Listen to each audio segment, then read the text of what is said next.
Saat ini, Amerika dan Tiongkok punya masalah dalam negeri yang rumit, dan keduanya punya masalah luar negeri yang meruncing juga rumit. Kita tahu banyak yang tidak peduli dengan berita luar negeri, termasuk pemerintahnya. Lemah sekali strategi luar negerinya saat ini, dan tidak ada tindakan antisipatif atas apapun. Tapi New Mind tetap fokus di semua sendi bernegara, termasuk kebijakan luar negeri.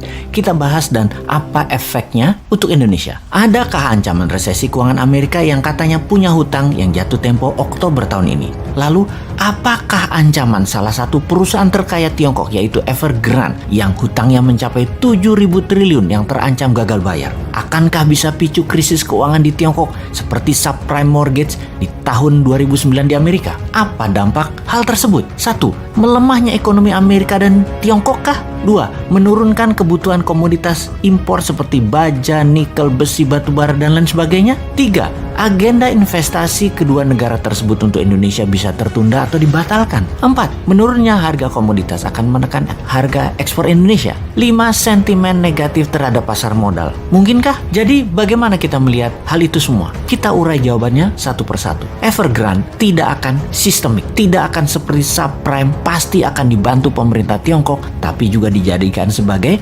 collateral damage at the same time.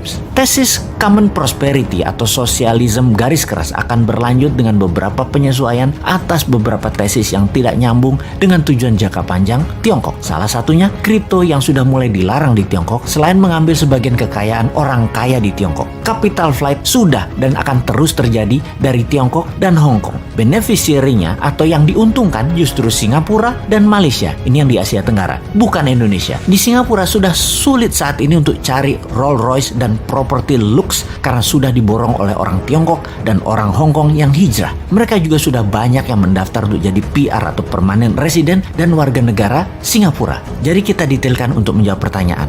Nomor 1, Tiongkok akan mengalami koreksi ekonominya karena konsumsi domestik Tiongkok akan melemah. Sementara Amerika tidak akan melemah karena konsumsi domestik di Amerika masih robust. Bahkan Bank Sentral sudah mengisyaratkan akan melakukan tapering atau pengurangan QE karena ada kecenderungan untuk inflasi. Sebentar, sahabat perlu dijelaskan apa itu robust dan apa itu tapering. Kayaknya nggak usah ya, pasti sudah paham. Kalau buzzer pasti nggak paham. Buzzer mah diemin aja. Nomor 2, komoditas baru akan turun setelah 6 bulan karena lag effect di Tiongkok. Nah, pasti nanya lagi nih, lag effect itu apa? Sahabat, memang jarang masyarakat umum memahami istilah keuangan karena bernegaranya dibuat oleh para pejabatnya hanya fokus di politik. Kasian rakyat ini jadi bego urusan ekonomi, taunya paling pol dagang doang karena perilaku bernegara pejabatnya. Tapi tenang, rakyat tidak paham tidak apa-apa. Tapi pejabat yang berkuasa ternyata juga tidak paham seperti kali ini. Itu memalukan. Jadi apa itu lag effect? Oke, saya terjemahkan pelajaran kampus aja artinya.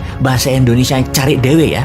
Oke, lag effect is the potential ineffectiveness in fiscal policy due to the time it takes to recognize an issue.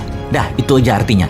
Cari sendiri ya artinya. Kita lanjut. Nomor 3, capital flight dari Tiongkok nggak akan ke Indonesia. Amerika dan Tiongkok telah melakukan QE masing-masing sebesar 5 triliun dolar. Amerika 4 triliun, Tiongkok 1 triliun dalam 20 bulan terakhir. Tapi nggak akan ada imbasnya ke Indonesia secara berarti. Pasti pada nanya lagi, QE itu apa? Wes, kali ini Bosman jadi orang belagu dah, sok berilmu. Niatnya cuma satu sih, nantang manusia yang katanya terbaik bidang ekonomi.